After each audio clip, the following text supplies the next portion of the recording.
Praise the Lord. खुदावंद यीशु के अजीम नाम में आप सबकी सलामती हो। कलाम मुकद्दस में जब हम मुकद्दस मत्ती रसूल की अंजील उसका 30वां बाब और उसकी 8वीं आयत को पढ़ते हैं तो वहाँ पर लिखा है कि बस तौबा के मुआफिक फल लाओ।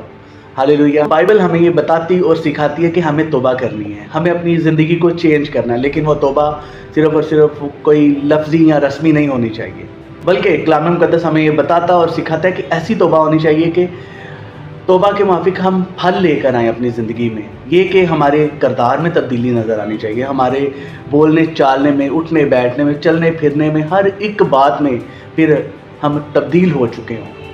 हालेलुया। इसमें हमें ऐसी बहुत सी मिसालें मिलती हैं जिसमें हमें हकीकी तौबा नज़र आती है। बाइबल मुकद्दस में जब हम ज़कई की ज़िंदगी पर गौर करते हैं तो जब वो यीशु मसीह को कबूल कर लेता है, एक हकीकी तौबा कर लेता है, तो फिर वो जो लोगों से ना हक लेता है, वो एक महसूल लेने वाला होता है, तो वो फिर कहता है कि मैं इनको वापस करूँगा, और ये नहीं बल्कि ये कहता है कि मैं इनको दुगना वापस करूँगा। हालेलुया।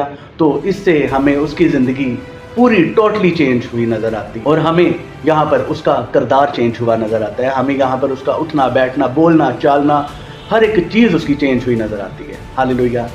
हमें बाइबल मुकद्दस की इन मिसालों से एक हकीकी तौबा नज़र आती है, जो कि ना सिर्फ रस्मी या रवाजी तौर पर ये तौबा नहीं है, बल्कि ये हकीकी तौर पर तौबा है जो कि दिल से है। सोच, ख्याल, बोलना चालना, किरदार, हर एक चीज़ यहाँ पर हमें टोटली चेंज हुआ नज़र आता है। बाइबल मुकद्दस में खुदावंद यीशु मसीह ने फरमाया कि लोग तुम्हारे कामों से जाने के तुम मेरे शागिर्द हो, और दरख्त अपने फलों से पहचाना जाता है। इसी तरह हमने आज अगर तौबा करनी है तो हमने लफ्ज़ी तौर पर नहीं करनी, हमने लोगों को दिखाने के तौर पर नहीं करनी, हमने बल्कि पूरे दिल और जान से खुदावंद यीशु मसीह के आगे झुक जाना है और अपने आप को उसके आगे उंडेल देना है, और एक हकीकी तौबा करनी है जो कि कलाम मुकद्दस हमें बताता है।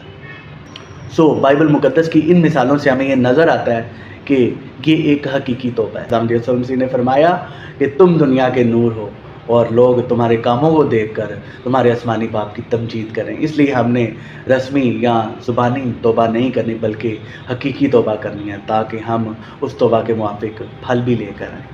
Hallelujah. God bless you all.